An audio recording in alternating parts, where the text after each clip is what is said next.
This is a message to the world. I don't know how far it will reach.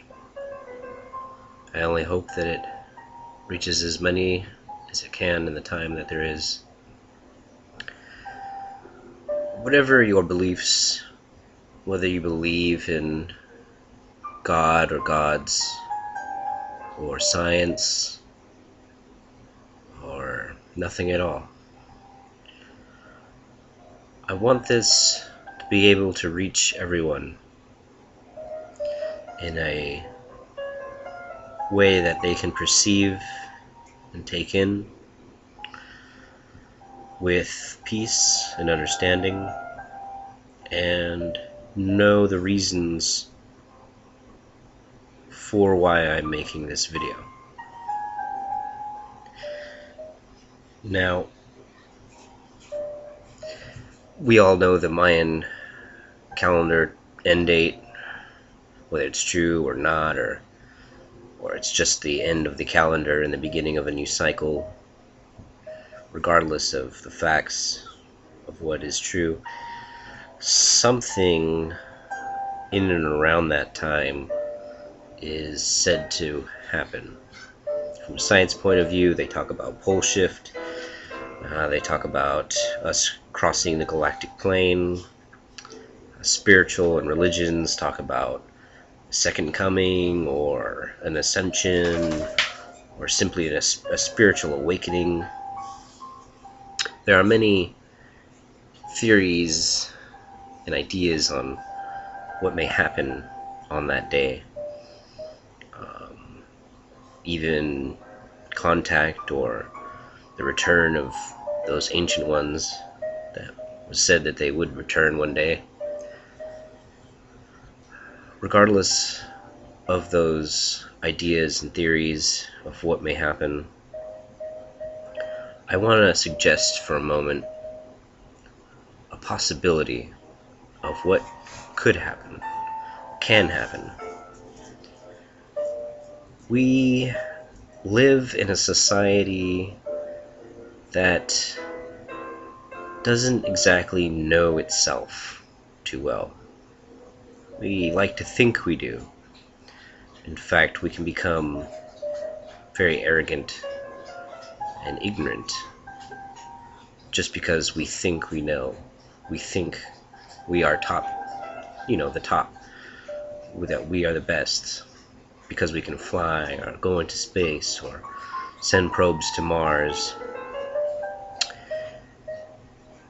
The truth of the matter is we are but children of a planet whose history at the moment, or future I should say, is kind of very on the fritz of unknown.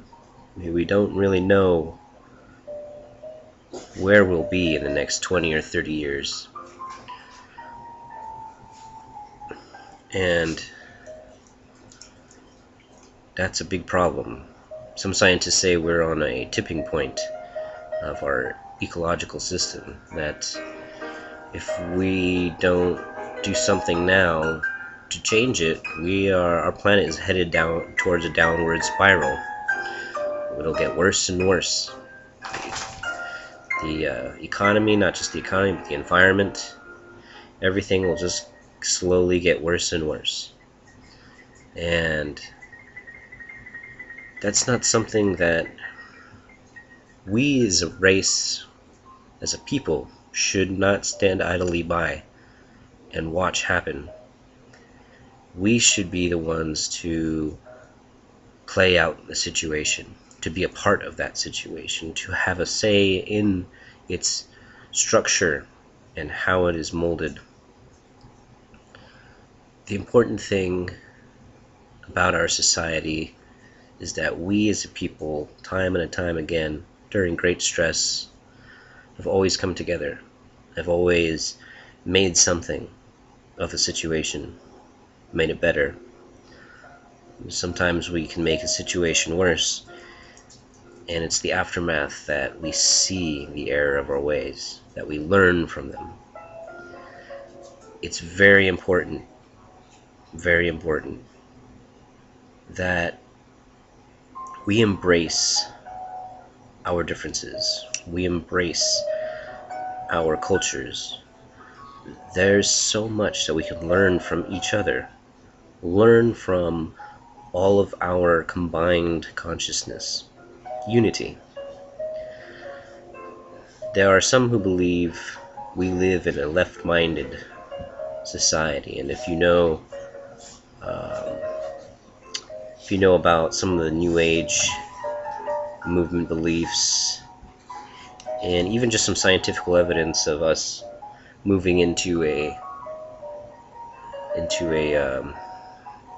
right-minded way of thinking, which basically the left mind controls the male dominant side, the analytical and logical thinking, and the right side creates your creative processes, more of the spiritual and creative side of the process, male and female, I guess you would say, coexisting into one body. We're moving into now, I would say, a heart, and the heart is unity, love. With all this in mind, I know there's a lot of things, a lot of questions. I'm sure you can find all of them on YouTube. Look up these different things that I'm talking about if you're not familiar, because I would encourage you to research anyway. I wouldn't just want you to get all the facts from me, because you wouldn't know if they are facts. I mean, a lot of the stuff on YouTube, can you really believe a lot of it? I find it's kind of hard, some, you never know. And I can understand if you find it hard to listen to this and believe this. But there's no problem there, no prejudice, no, I'm not going to hate anyone. I'm just going to offer this suggestion, or offer a different way of looking at it. What if on this day, this Mayan calendar day, now in my personal beliefs, I like to think that it's not an end, right? It's a beginning. I'm beginning to something new, a new chapter. What if we could start that new chapter unified? Come together, unifying our hearts. It's obvious to see that we are not the ones in control of our lives or our destinies, that there are higher people, whether they be in the government or business or corporation or banking. They are up there. They are an elite class that have a say directly in how our lives are run. And it seems as we get closer and closer, they're tightening their grip. But as I would quote from Star Wars, because I am a Star Wars fan, Princess Leia saying that to Vader, the more you clench your fist, the more systems that will slip through your fingers. And that's what I think is happening now. They're clenching their fist. They're trying to get a tight grasp on the world. And more people are just going to slip through them, slip through the system. And we're, bring it down from the inside. And basically, we don't have a say in our own lives. And things can get better. They could get better. We have the technology to go from oil to technologies that could run off hydrogen and even salt water, or even, compression, air compression. There's so many different technologies. There are probably millions of different kinds. Maybe not on this planet per se, but there are a lot of different types of technologies that could be utilized to get away from burning fossil fuels. Many different kinds. And the ones, why you don't hear about that is because the ones that control the information from being brought out are the same ones that are controlling the gas prices, controlling the oil fields, and possibly even controlling the military and government complexes. And it's not so much that they are doing this to hurt us, so much as it is they are doing it to protect their interests, even their families, and they're scared. They want to be secure. Who doesn't want to be secure? Who doesn't want to be safe? So, with that in mind, we should come to the conclusion that love is the only thing that could ever truly set us free or ever save us. A wise man once said, and I don't want to get all religious on anyone for those who are not religious or spiritual, but I would ask that you have an open mind about it. But let's take Jesus, for example, a very wise man for his time. I would say he once said that love your enemies. Love your enemy. That right there is so far ahead of his time. So far ahead of his time. And we have still not learned what that means. Love your enemy. Think about that for a moment. If you love someone that hates you, if you every day show compassion towards them, no matter how many times they were to push you down or call you names, if you kept on showing compassion, is it possible that one day that enemy would become a friend? Is it? Same thing happens the other way around, right? You have friends, and if you keep showing them anger and anger and anger, one day they will turn to an enemy. So couldn't it work the other way around? If you kept showing love and love and love to an enemy, would he not turn around one day? That's something that you should think about. Show compassion to those who have hate. Maybe their lives were full of hate. Full of hate. They've never once known what it was to feel love. And here comes someone like you to show them that, hey, the world doesn't have to be that way. And it doesn't. The world doesn't have to be this way. We can fix it. And it starts when we choose. When we choose to. So I would ask that on that day, December 21st, 2012, and supposedly there's a time too, 11/11, universal time, which is still not sure how that works, but I'm sure you'll figure it out if you do your research. On that day, if we all collectively mass meditated or mass prayed or even just mass came together, held hands, wherever you are at the time, take some time out of your day for yourself and meditate or pray on peaceful ideals, things you want to see changed in the world for the better. If we collectively all did this together, I believe it's highly possible with a world of quantum physics and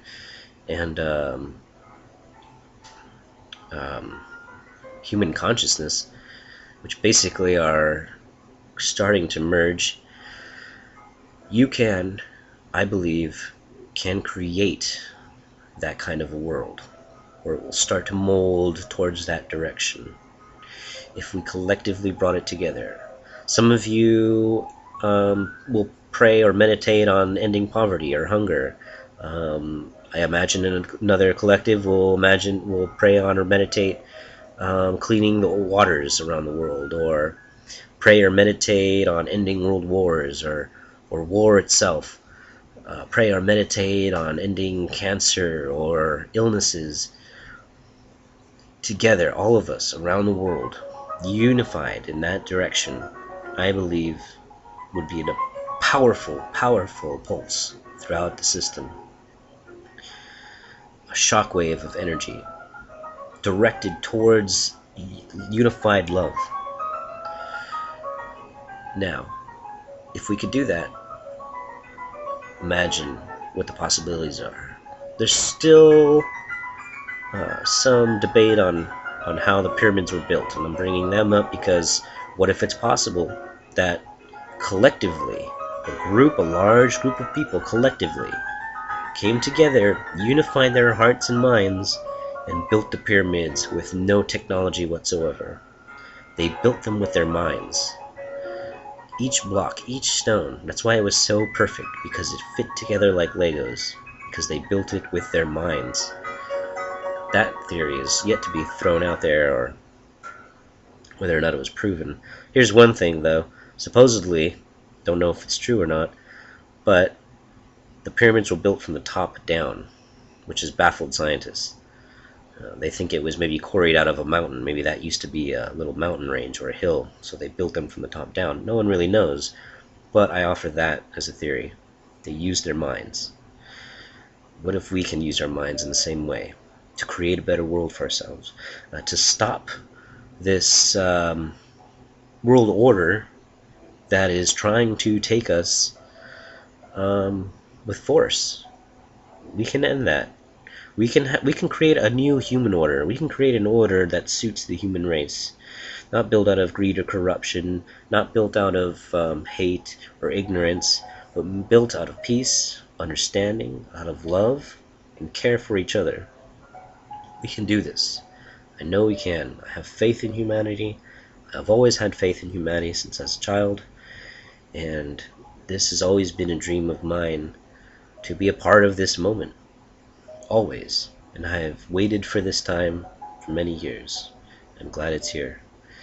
So I hope that's something that you can think about, that you can possibly set your mind to doing.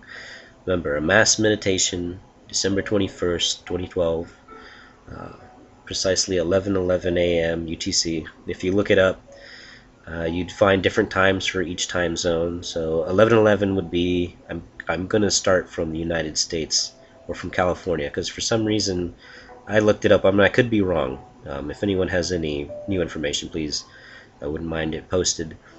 But from my calculation, 11:11 our time, it would still be, even if you were in Japan, because usually Japan's a day ahead, it would still be the same day. So all around the world, it would be December 21st, just different times everywhere, but it would still be the same day. So it would have to be that same day, which is interesting. But I hope, it's something that you guys can think about, something that you might want to consider, and it's only for that one, that moment in time, no longer than that. You can meditate as long as you want, or pray as long as you need. Just start on that time. And with meditation and prayer, it's kind of interesting sometimes, because when you're in it, you have no recollection of time, really. There's no recollection of time. It's interesting, but time will slip, and it will go longer than you've ever known, or longer than you calculate usually. But I would hope that this reaches people, and I hope that it sounds like a good idea. I think it makes sense. It's been proven that mass meditation has had an effect on the world around us, and it could be that a lot of the stress on this planet and a lot of the things that have been going on, earthquakes, volcanoes, the Earth's going through a cycle, of course, and it always will, and so will the sun, and so will the planets in the solar system. But we can affect that. I think we can affect that. I believe wholeheartedly that we have an effect on our planet. And it could be because of all the stress, all the revolutions and the wars, that we have disturbed the planet, or we are disturbed. And if we could just come to peace, even for just a minute of that day, as a united world, then I think we may have a chance. And I hope it reaches people. So I would ask in closing, set your heart on the good things. Forget the bad things. Forget the fear. Forget the ignorance. Try your best. Research and learn and have knowledge flow through you like water. Be like water. Absorb information. Let go of the impurities. Breathe in the purities. Be good to each other. Be kind to each other. Love each other. Help each other. Be there for each other. Because if something does happen, if there is chaos, and that's what governments want. They want chaos. And the reason they want chaos is so they can grab you and control you even harder. So don't let that happen. Help each other. Because when it does go down, you are just going to have each other. And it's not going to help anybody to be against each other, to fighting each other, or looting, or or any of that. It's not going to help anyone. It's only going to help those in power to control all of us. So unite. Unite wherever you are. Wherever you are, unite in the spirit. And we can conquer over them, over the forces of darkness. And maybe we can get them to see that life is more than material things. There is a heart and a brain that we have. Let's use them, because they're more powerful than we'll ever know. So take care. I hope for the best. I hope you hope for the best as well. God bless. And just take care of yourselves. Be good to each other. We only have one world and one life. Let's not waste it. Let's make the best of this time. Thank you. Good night.